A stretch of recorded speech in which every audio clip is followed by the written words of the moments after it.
Cheers for dropping by and checking out the tutorial for MV Low Poly Painter. To get it installed, just head to Edit Preferences, head to the add-on, and then install the zip file that you've downloaded from SuperHive.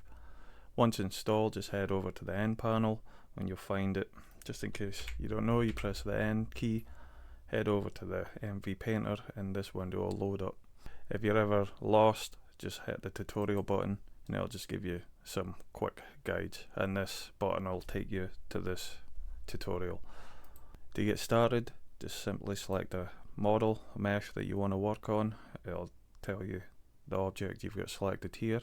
Just simply hit new. You can really go by the default settings. So right now we've got the UV map name. I might have to change this so it's a bit more readable. So we'll just call this Wizard UV. We can change the map size via this drop down. Right now I've got it set at 64 for default, which will give you 32 colours and 32 palettes, which is ample for a small project. So, but you can always change, and this will give you 64 and 64. You can change the size of the UV map anytime on the project, so you're not hard locked into a size. These menu options, they're really just to help with the viewport, just so the colours represent the library better. So I'll alter the gamma correction and then change your viewport to texture view, just so you can see the colours at real time. And some of the menu options are for when you've got palettes built but you might not want to empty your library when you start a new project. Keep your palettes but start a new UV, but most of the time you can just keep them as it is and then press OK. This row here is your UV controls. You must have an active UV before we can press this button to toggle the UV editor, and this will show you the colours all being plotted and whatnot. Most of the time you won't even need it open, but it is there just so you can double check, see what's happening. And this panel will let you select different UVs. Most of the time you'll just be working on the one, and you can cancel it and delete it. This is your options to rename your UV, and you're able to change on the fly if you want to increase the color count. This row here is your palette control menu, where you can check out previous palettes and next palettes. You can also list out all your palettes here for easy selection. You can rename your currently active palette. This button here will make a new palette, and the last button is your delete palette.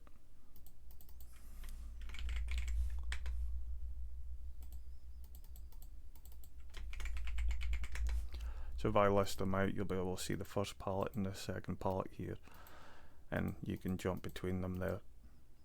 And if you don't like a palette, just hit delete.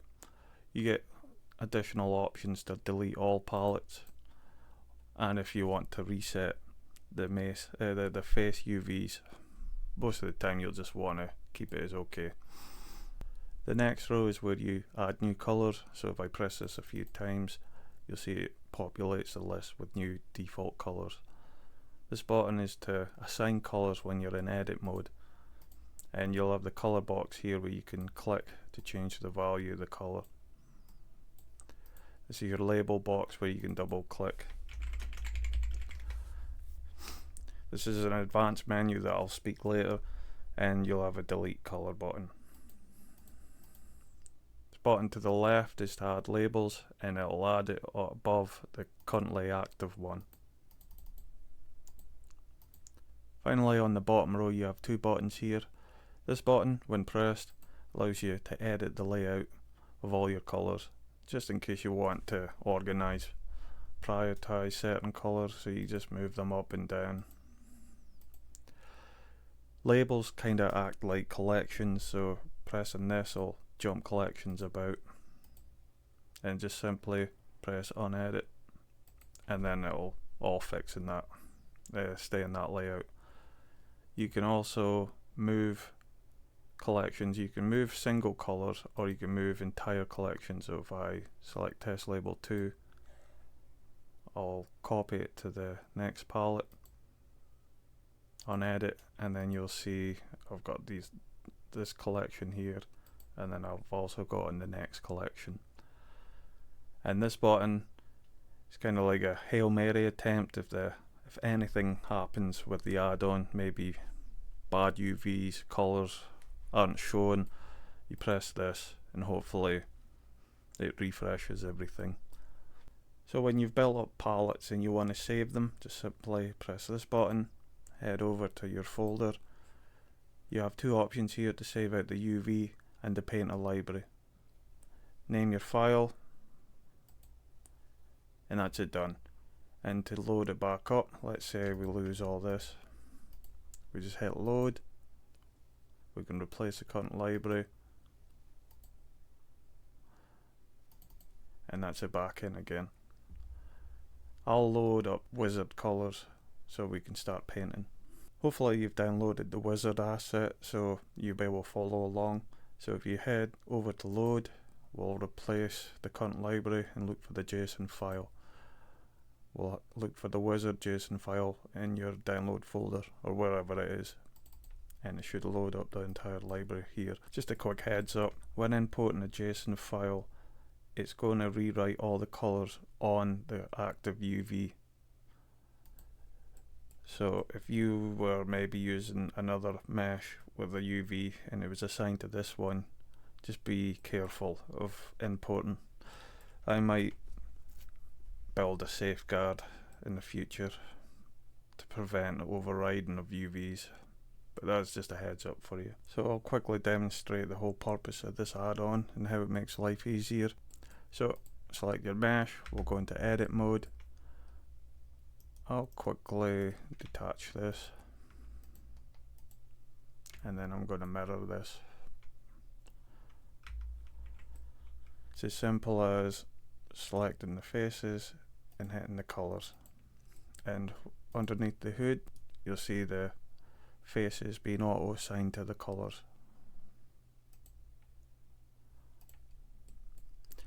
And it's a nice way to work, rather than projecting faces onto the UV, scaling down and moving about. We now don't have to work with the UV at all.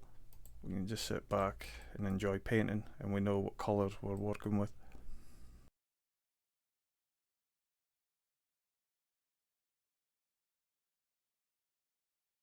The next step in the add-on is making profiles, which allows you to share all your colours with another mesh. So we'll just head over here, new profile, press OK, and when I click this staff, we'll just head over here and then load this, and then we've got access to all the colours, and it's nicely done it for me because all the UVs were saved on it. So I would like to explain the face edit button. It was quite a late addition to my add-on, but I thought it would be pretty cool to have. So under the hood, it's just making a multi-channel to the same material to allow access to the roughness and metallic.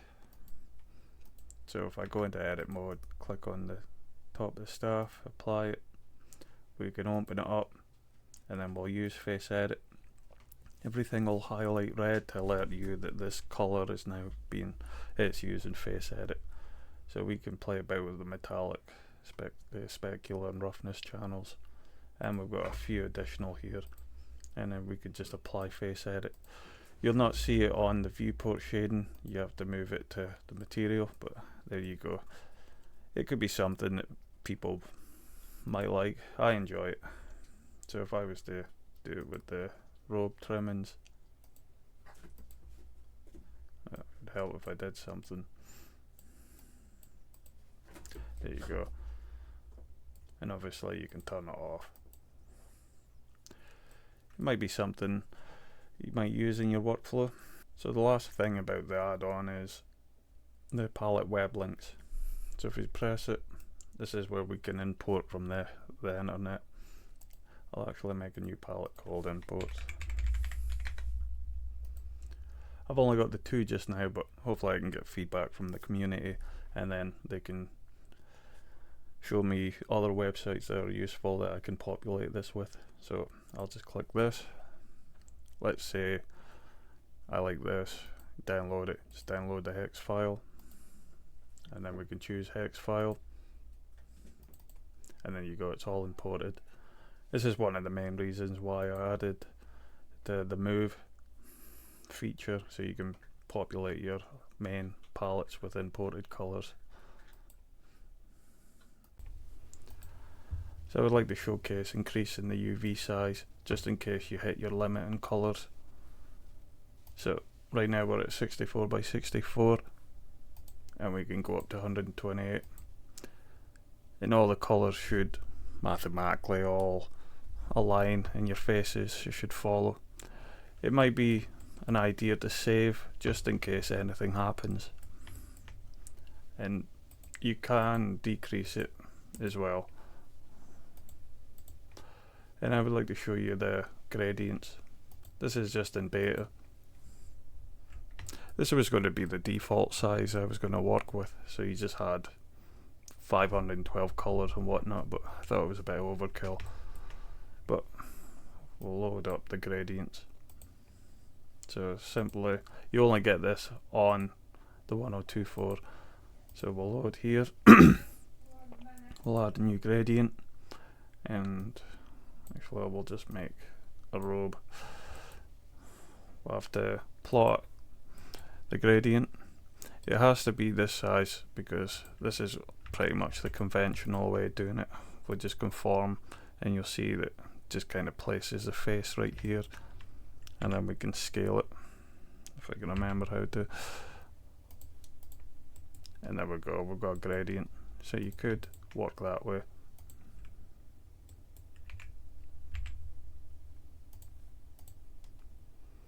And we've got some tweaks here.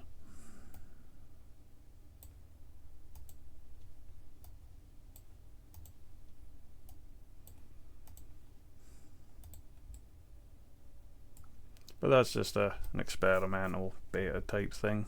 But it's always there if you like the look of it. I'll end the tutorial on a few things that are just hidden within the add-on. So for the power users out there, you don't need to go into edit rows. You can hold control to move your colours up, or you can hold down to move the colours down. If you hold control shift, you can move your label collection about, control alt to move it down. So it's maybe just a quicker way to rearrange your palettes. You can change the position of the palettes by these two buttons. So there were the create and delete, but in edit mode you can hold down. Can you? No, you can't hold control there. I should have done that. But you can select a palette and move them about, just for better organization. And the last feature is, if you've got a color, when you add a new color, it adds to the bottom. But if you select a color, you can hold down control and it'll build a color above the active color. I believe that's everything covered. I hope you enjoyed the tutorial. Please, if any bugs are present, just message me and I'll try my hardest to squash them. Cheers.